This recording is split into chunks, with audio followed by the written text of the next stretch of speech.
Halo semuanya, nama saya Nazwa Natasha dengan NIM 2201421033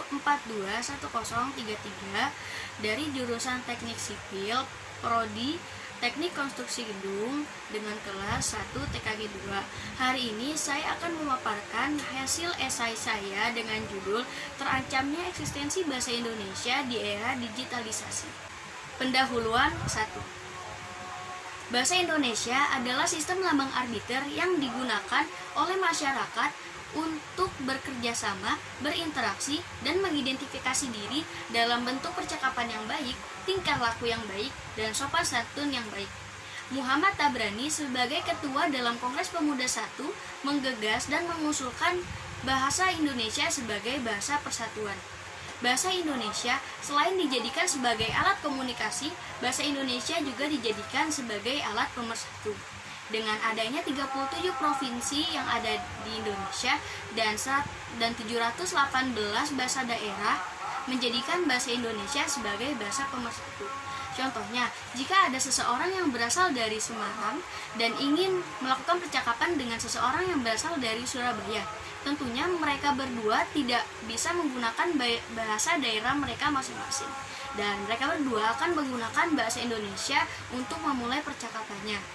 Bahasa Indonesia juga bersifat dinamis, artinya tidak akan terlepas dari perubahan yang terjadi sewaktu-waktu.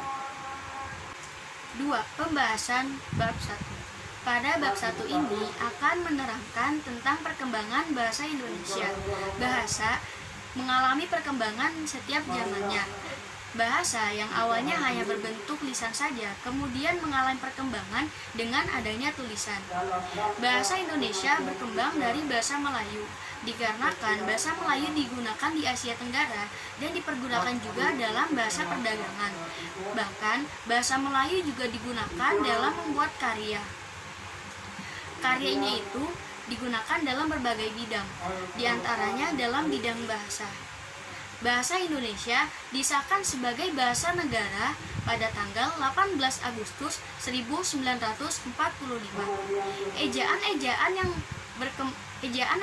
bahasa Indonesia juga berkembang setiap zamannya.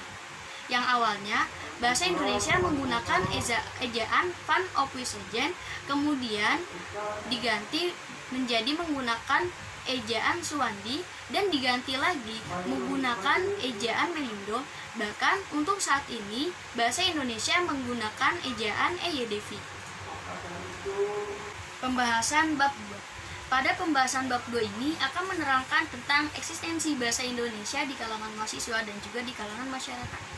Seiring dengan kecanggihan era digitalisasi saat ini, penggunaan bahasa Indonesia mulai memudar. Salah satunya diakibatkan oleh dianggapnya bahasa Inggris yang lebih superior di kalangan masyarakat.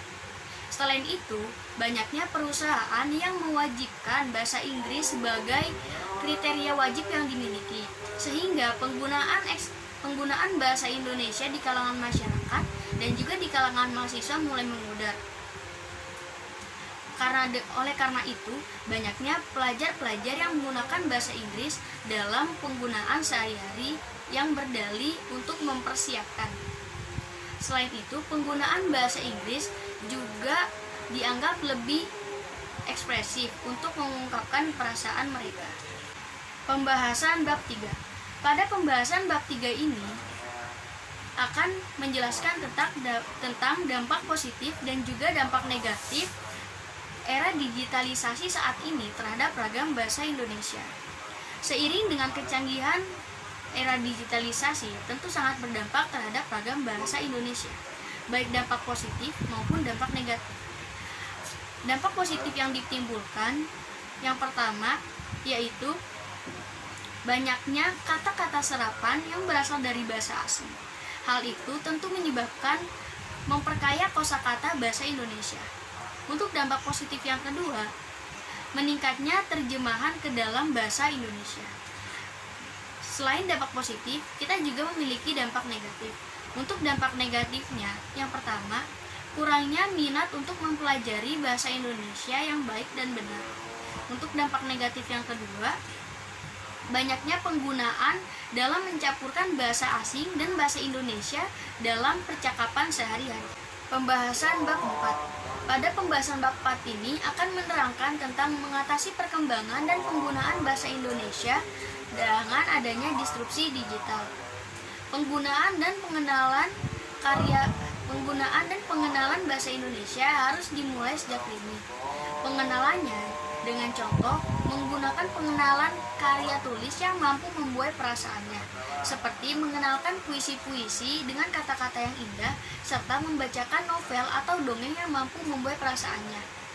Dengan itu, seseorang akan tertarik dan mempelajari lebih lanjut terkait bahasa Indonesia. Selain itu, untuk mengatasi perkembangan dengan adanya disrupsi digital, yang kita perlu lakukan adalah beradaptasi, karena kita tidak bisa menolak adanya perkembangan yang terjadi. Beradaptasi dengan cara melakukan pembelajaran yang berbasis teknologi akan lebih menarik jika kita menggunakan pembelajaran dengan animasi sebagai media pendukung pembelajaran. Pembahasan bab 5. Pada pembahasan bab 5 ini akan membahas tentang kebermanfaatan era digitalisasi terhadap perkembangan bahasa Indonesia. Era digitalisasi saat ini tentunya sangat memudahkan kita untuk mencari informasi, bahkan untuk menyebarkan informasi dengan ruang lingkup yang sangat luas.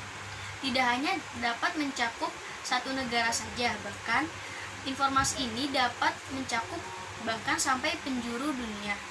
Dengan kemudahan ini menjadi peluang untuk mengenalkan bahasa Indonesia di dunia internasional. Terbukti dengan adanya beberapa fakultas bahasa Indonesia di luar negeri. Oleh karena itu, di era digitalisasi saat ini sangat berperan dalam meningkatkan pengetahuan masyarakat internasional mengenai bahasa Indonesia. 3. Penutup. Terancamnya eksistensi bahasa Indonesia saat ini harusnya menjadi kesadaran untuk kita sebagai masyarakat Indonesia. Di era digitalisasi saat ini, dengan segala kemudahannya, harusnya menjadikan eksistensi bahasa Indonesia lebih maju daripada era-era sebelumnya. Tugas kita sebagai masyarakat Indonesia adalah semangat dalam mempelajari bahasa Indonesia dan menggunakannya dalam kehidupan sehari-hari yang baik dan benar. 3. Penutup. Terancamnya eksistensi bahasa Indonesia saat ini harusnya menjadi kesadaran untuk kita sebagai masyarakat Indonesia. Di era digitalisasi saat ini, dengan segala kemudahannya, harusnya menjadikan eksistensi bahasa Indonesia lebih maju daripada era-era sebelumnya. Tugas kita sebagai masyarakat Indonesia adalah semangat dalam mempelajari bahasa Indonesia dan menggunakannya dalam kehidupan sehari-hari yang baik dan benar.